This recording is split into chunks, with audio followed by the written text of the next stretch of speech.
이 시간에 창세기 12장 1절 이하의 말씀을 가지고 너는 복이 될지라라는 제목으로 말씀을 증거하도록 하겠습니다. 오전 시간에 우리는 두 번째 복의 말씀에 관해서 살펴봤습니다. 그리고 내가 너에게 복을 주겠다. 그런데 이 복은요 아브라함뿐만 아니라 아브라함의 그 영적인 후손인 우리들에게도 약속된 말씀이라고 그렇게 살펴봤는데, 문제는 아브라함이라고 해가지고 아브라함의 후손이라고 해서 모두 복을 받는 것이 아니라고 말씀을 드렸습니다. 그럼 과연 누가 아브라함의 복을 이어받을 수 있는가 하는 것은 이제 우리 오늘 살펴볼 오후 설교의 핵심인데요. 이 말씀은 잠시 후에 결론에서 말씀드리도록 하겠습니다. 지금 현재 제가 2절 말씀만 창세기 12장 2절의 말씀만 칠판에 이렇게 적어놨습니다. 그래서 7가지 복 가운데에서 4가지 복만 첫 번째부터 4번째까지 적어놨는데요. 여러분 이렇게 보시면은 2절하고 4절이 특별히 복에 관한 말씀이 나옵니다.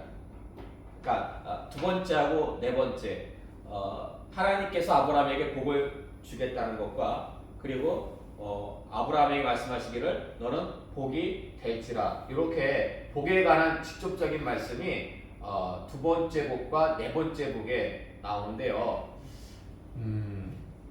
이 차이점이 뭔 것 같습니까?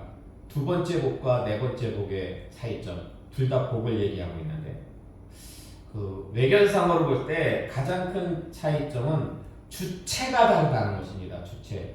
그러니까 이번의 주체는 아브라함에게 복을 주시는 분이 누굽니까? 하나님이죠.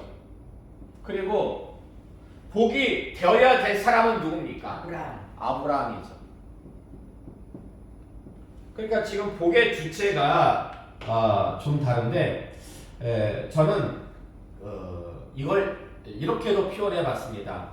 이번을 하나님의 열심, 그리고 4번째를 아브라함의 열심, 이렇게 표현해 봤습니다. 그러니까 두 번째 복은 하나님께서 아브라함에게 복을 주시기 위한 하나님의 열심이 필요한 것이고, 요 4번째 복은 아브라함이 하나님의 말씀에 따라 가지고 복이 되기 위해서 아브라함의 열심이 필요하기 때문에 두 번째 복은 하나님의 열심, 4번째 복은 아브라함의 열심, 이렇게 좀 제가 정리를 좀 해봤습니다. 자, 그렇다면 먼저 하나님의 열심, 하나님께서 아브라함에게 복을 주시겠다고 말씀하셨는데, 하나님께서 아브라함에게 복을 주시기 위해서 하나님께서는 어떠한 열심을 가지셨을까? 그걸 먼저 우리가 좀 살펴보도록 하겠습니다.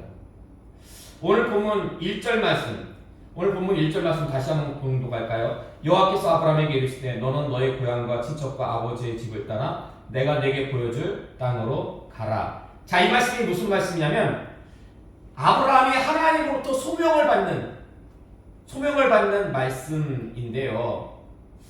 여러분, 하나님께서 아브라함을 택하신 이유가 뭘까요?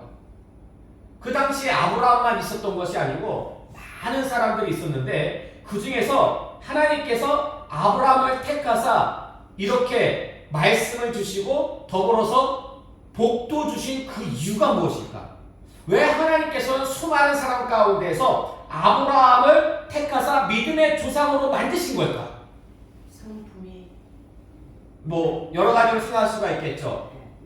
그 당시에 다른 사람보다 믿음이 더 좋았다든지, 인간적으로 볼 때는 선생님 말씀하신 것처럼 성품이 더 좋았다든지. 자, 그런데요, 로마서 9장 21절에서 23절의 말씀 볼까요? 주보 뒷면을 보시기 바랍니다. 로마서 9장 21절에서 23절의 말씀 우리 함께 공독하겠습니다.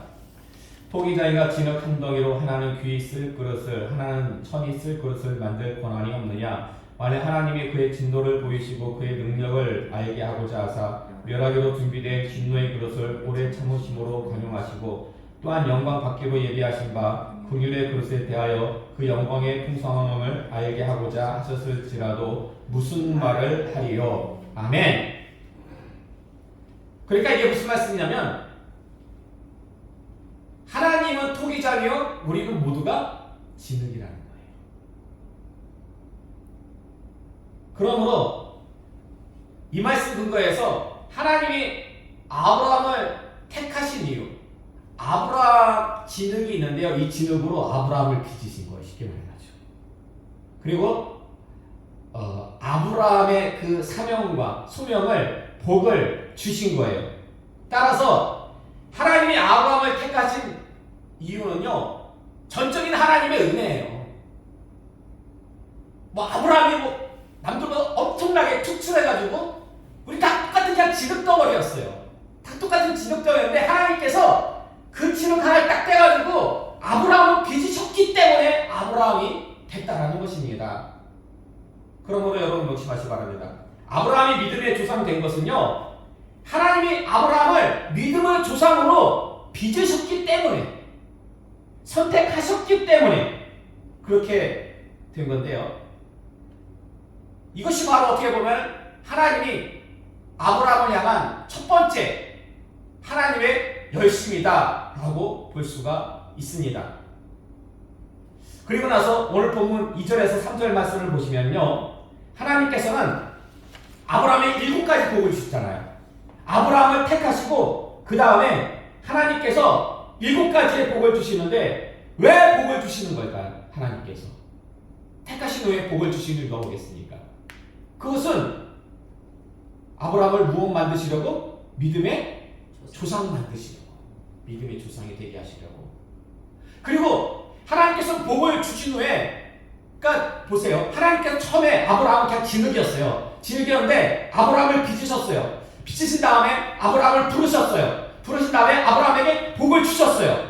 그러니까 지금 하나님께서 다 하시는 거예요. 하나님의 열심이에요. 그런 다음에 하나님께서는 그 언약을 이루시기 위해서, 그 약속을 이루시기 위해서 친히 그 역사 속에서 개입하십니다.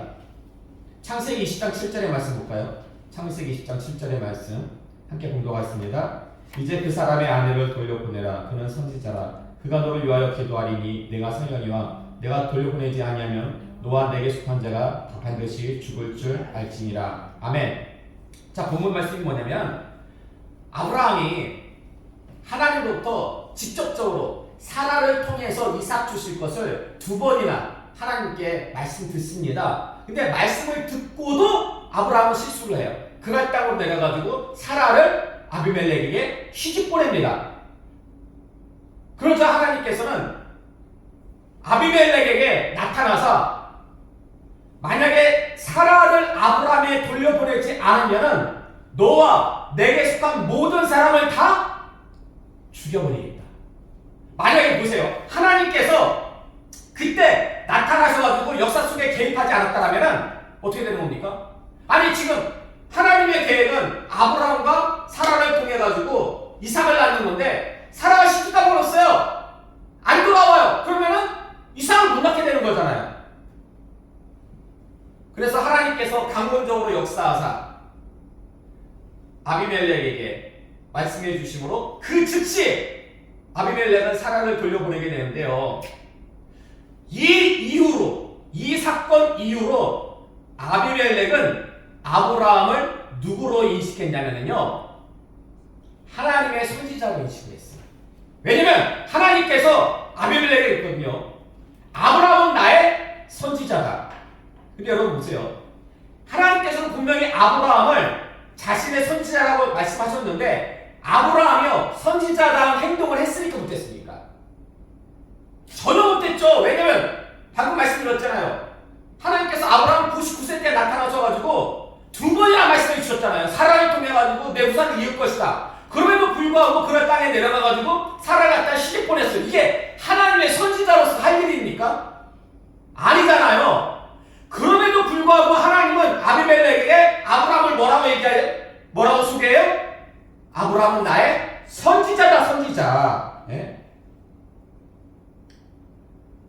그러니까 아브라함이 선지자다운 행동을 하지 못했지만 그럼에도 불구하고 아비멜렉의 머릿속에 아브라함이 하나님의 선지자라고 각인이 된 것은 하나님께서 그렇게 말씀하셨기 때문이라는 것입니다. 따라서 지금 아브라함이 하나님의 선지자로 인정받은 것은 전적으로 누구의 은혜다? 하나님의 은혜, 하나님의 은혜, 하나님의. 그럼 아브라함이 하나님의 은혜로 하나님의 선지자가 된 것은 어떤 복을 받았기 때문인 것 같습니까? 지금 여기서 보면은 하나님께서 주신 네 가지 복 중에서 아브라함은 선지자다운 행동을 전혀 못했잖아요. 그럼에도 불구하고 하나님께서 아브라함이 나의 선지자, 아비멜렉이 볼 때도 저 사람은 하나님의 선지자, 마음 같아서는 당장 죽여버리고 싶지만은 하나님의 선지자이기 때문에 어떻게 하지 못해. 그러면 이 네 가지 복 중에서 아브라함이 어떤 복을 받았기 때문에 하나님의 선지자라는 칭호를 얻을 수가 있었던 걸까요? 바로 세 번째 복이죠. 세 번째 복. 하나님께서 아브라함에게 내 이름을 어찌하겠다? 창대하게 하겠다. 사실 창대하게 내 이름을 아브라함의 이름을 창대하게 하겠다라는 것은요. 아브라함은 어떤 인물? 존귀한 인물. 그리고 명예로운 인물. 존귀하고 명예로운 인물로 만들어 주시는 약속입니다. 그래서 아브라함은 감히 아비멜렉이 블레셋 왕이라 할지라도 감히 건드릴 수 없는 하나님의 선지자라는 칭호를 갖게 되었는데요. 창세기 23장 5절에서 6절의 말씀 볼까요? 창세기 23장 5절에서 6절의 말씀 함께 분동하겠습니다. 헷 족속이 아브라함에게 대답하여 이르되 내 주여 들어오소서. 당신은 우리 가운데 있는 하나님이 세우신 지도자이시니 우리 묘실 중에서 좋은 것을 택하여 당신의 죽은 자를 장사하소서. 우리 중에서 자기 묘실에 당신의 죽은 자 장사함을 금할 자가 없으리이다. 아멘. 자, 이 말씀은 아브라함의 아내 사레가 죽습니다. 아브라함의 아내 사라가 죽은 후에 이제 아브라함이 사라를 장사 지내기 위해 가지고 무덤을 사는 거예요. 햇사람, 햇 족속에게 그 사라의 무덤을 사는데요. 이때 햇 족속이 아브라함을 뭐라고 부릅니까?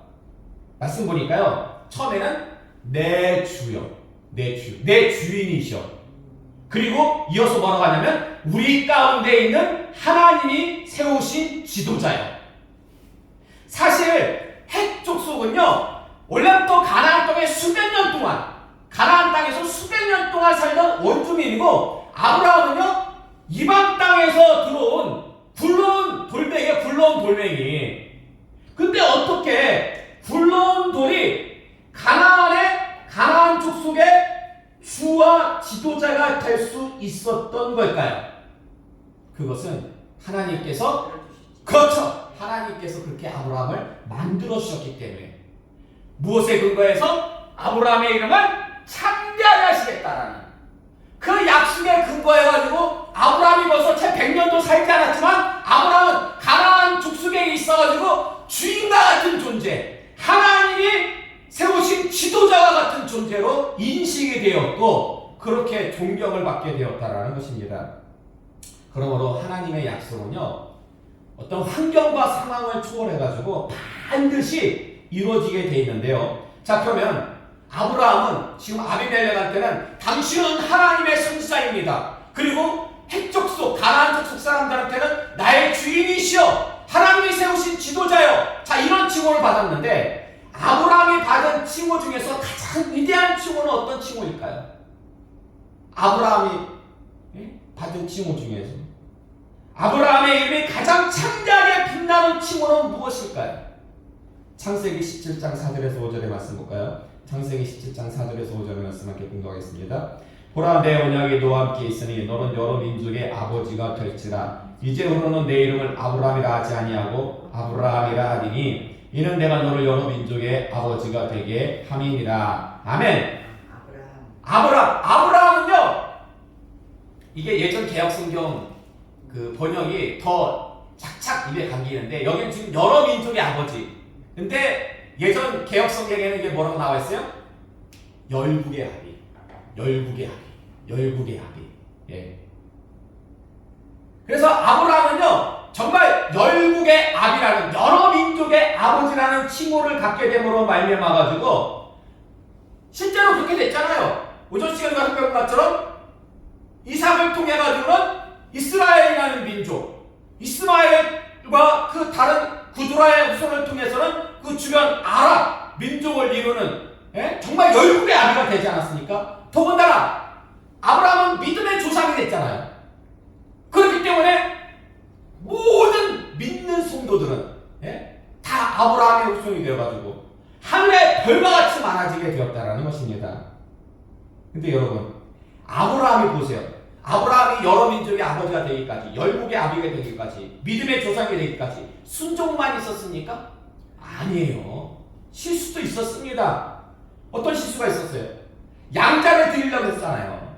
양자를 드리려고 했었고, 또한 사라를 갖다가 두 번씩이나 시집보내로가 말미암아가지고 그 이삭이 태어나지 못할 뻔한 그런 위기도 갖다가 자초하고 말았지 않았습니까? 그러나 보세요. 그 모든 위기를, 실수를 누가 수습해 주셨습니까? 하나님이. 왜요? 왜 하나님이 그 아브라함의 모든 뒤치다거리를 왜 다 해주신 이유가 뭐예요? 종이니까, 선지자. 약속하셨기 때문에, 복 주시겠다고, 웃어주시겠다고 약속하셨기 때문에 그 약속을 이루시기 위해서. 그러면 여러분 이거 하셔야 돼요.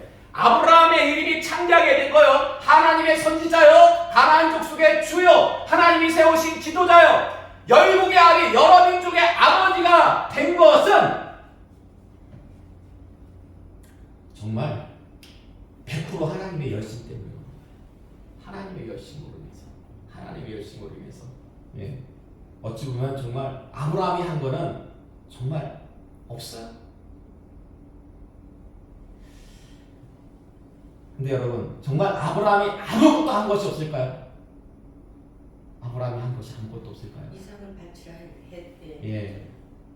사실 하나님의 역사는 하나님 혼자 쓰시는 게 아니에요. 하나님의 역사는 우리 인간을 들어 쓰시잖아요. 인간을 들어 쓰. 그러니까 하나님이 다 원래 계획을 100% 하나님께서 다 이렇게 세우셔요. 계획을 하나님 100% 혼자 다 세우시고 난 다음에 그걸 진행해 나가실 때 우리에게 순종을 요구하셔요. 우리에게 주어진 섭리가 있는데 그게 바로 순종이라는 섭리라는 것이죠. 창세기 22장 16절에서 18절의 말씀 볼까요? 창세기 22장 16절에서 18절의 말씀 함께 봉독하겠습니다. 이르시되 여호와께서 이르시기를 내가 나를 가리켜 맹세하노니 내가 이같이 행하여 내 아들 독자도 아끼지 아니하였은즉 내가 내게 큰 복을 주고 내 씨가 크게 번성하여 하늘의 별과 같고 바닷가의 모래와 같게 하리니 내 씨가 그 대적의 성문을 차지하리라. 또 내 씨로 말미암아 천하 만민이 복을 받으리니 이는 내가 나의 말을 준행하였음이니라 하셨다 하니라. 아멘. 자, 아브라함이 하나님의 시험을 통과한 후에 하나님이 재차 아브라함에게 복을 확증해 주시는데요. 말씀을 자세히 보시면요, 그 복을 확증해 주시는 이유가 뭐냐? 18절 하반절의 말씀을 보니까 이는 내가 나의 말을 준행하였음이니라. 준행하였음이니라. 그러므로 아브라함의 씨가 하늘의 별과 같고 바다의 모래와 같이 번성하며 그 대적의 성문을 차지하고 아브라함의 씨로 인해 천하 만민이 복을 받게 된 것은 아브라함이 하나님 말씀에 순종했기 때문입니다. 순종했기 때문이에요. 순종했기 때문에. 근데 아브라함의 순종을 갖다가 다른 말로 표현하면 뭐가 돼요? 아브라함이 열심히 되는 거예요. 아브라함의 열심. 아브라함의 열심. 하나님 말씀에 순종할 때에, 하나님 말씀에 순종할 때에 뭐가 되는 거예요? 복이 되는 거예요. 복이 되는 거예요. 네. 그리고 복이 될지라는 것은 순종뿐만 아니라 누리라는 거예요. 하나님의 복이 순종 가운데 임하면 그 약속하신 복을 누리는 것이 굉장히 중요해요. 네. 복을 받아놓고 누리지 못하면 그게 무슨 소용이 있겠습니까?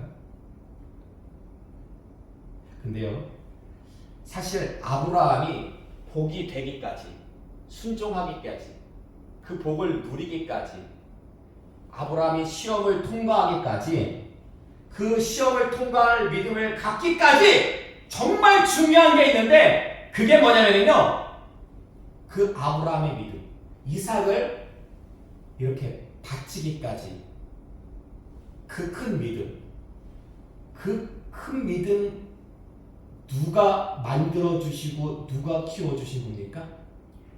하나님이에요. 하나님.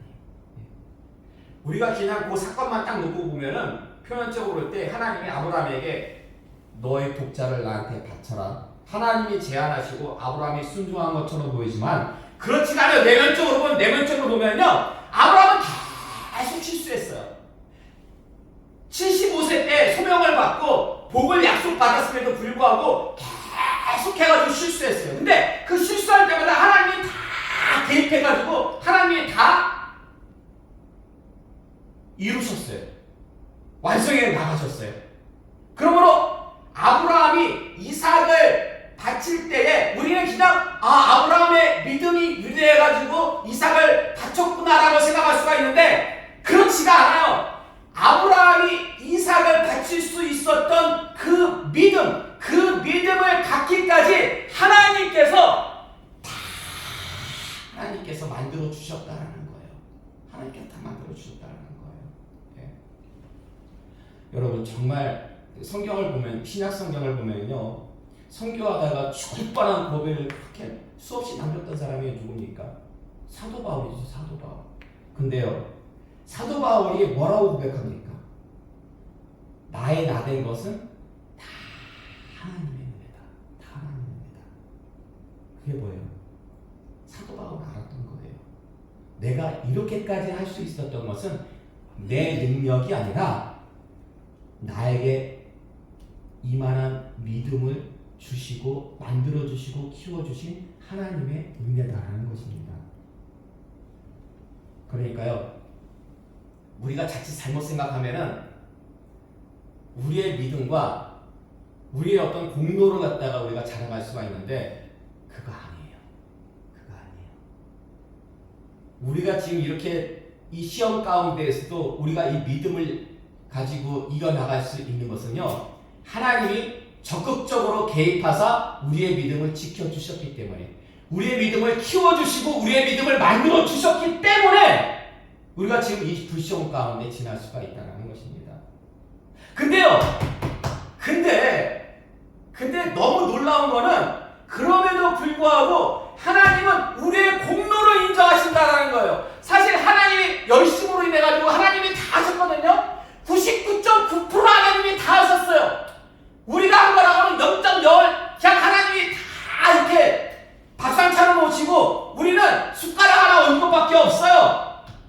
근데 희한한 거는요, 우리가 그 숟가락 하나 얹는 것, 그 보잘것없는 순종, 하나님의 열심에 비하면, 근데 우리가 그 정말 하나님 보시기에 보잘것없는 그 순종을 딱 했을 때 하나님은요 엄청 기뻐하시면서 복을 주신다라는 거예요. 엄청. 그러니까 99.9999999%가 하나님의 열심이고 우리의 노력은 0.000000001도 안 되는데 그 얼마 안 되는 우리의 그 열심, 그의 열심이 있다고 하나님께서는 그렇게 기뻐하신다는 거예요. 여러분 보세요. 아기가 태어났어요. 아기가 태어났는데 아기 태어날 때도 만큼 기쁜 게 뭐냐면 아기가 막 기어다니다가 어떻게 해요? 이제 때가 되면은 딱 일어서서 걷잖아요. 금방 엄마 아빠 할아버지 할머니 막 박수 치면서 좋아하잖아요. 기뻐하잖아요. 근데 여러분 보세요. 그 아기가 기어다니다가 일어나서 걷기까지 다 옆에서 누가 돌봐주고 누가 키워주고 누가 만들어준 겁니까?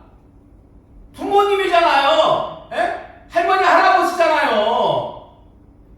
다 먹여주고 재워주고 입혀주고 안아주고 다 키워줬기 때문에, 그럼에도 불구하고 그 아이가 일어서가지고 걸으니까 너무나 기뻐한다라는 거예요. 이와 마찬가지로 하나님께서 기어다니는 우리와 같은 믿음, 그런 아이와 같은 우리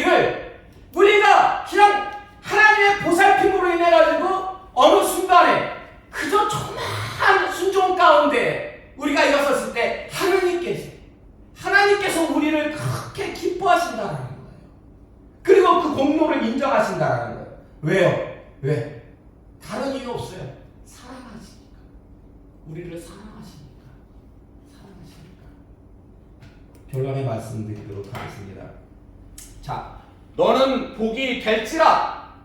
너는 복이 될지라. 이게요, 아브라함에게만 주신 말씀이 아니라 아브라함은 믿음의 조상이기 때문에 곧 우리에게도, 믿음의 후손인 우리에게도 주신 말씀입니다. 따라서 우리도요, 아브라함과 같이 그저 순종하면 돼요. 우리가 이거 불시험 지나는 거 엄청나게 힘든 것 같죠? 아니에요. 우리의 지금 열심, 우리의 힘듦과 어려움은요, 0.00001%도 안 돼요. 99.99999%는 다 지금 하나님의 열심 가운데. 하나님은요, 더 마음 아파하시고, 더 애쓰시고, 더 노력하고 계시는 거예요. 예. 그렇기 때문에 여러분, 누구를 비교하거나 주변 사람 누구를 바라보지 말고 오직 하나님만 바라보시기 바랍니다. 하나님만 바라보시면요, 정말 그냥 아무리 불시험 가운데 있을지라도, 아굴불자기에 있을지라도 감사밖에 나올 수밖에 없는 거예요.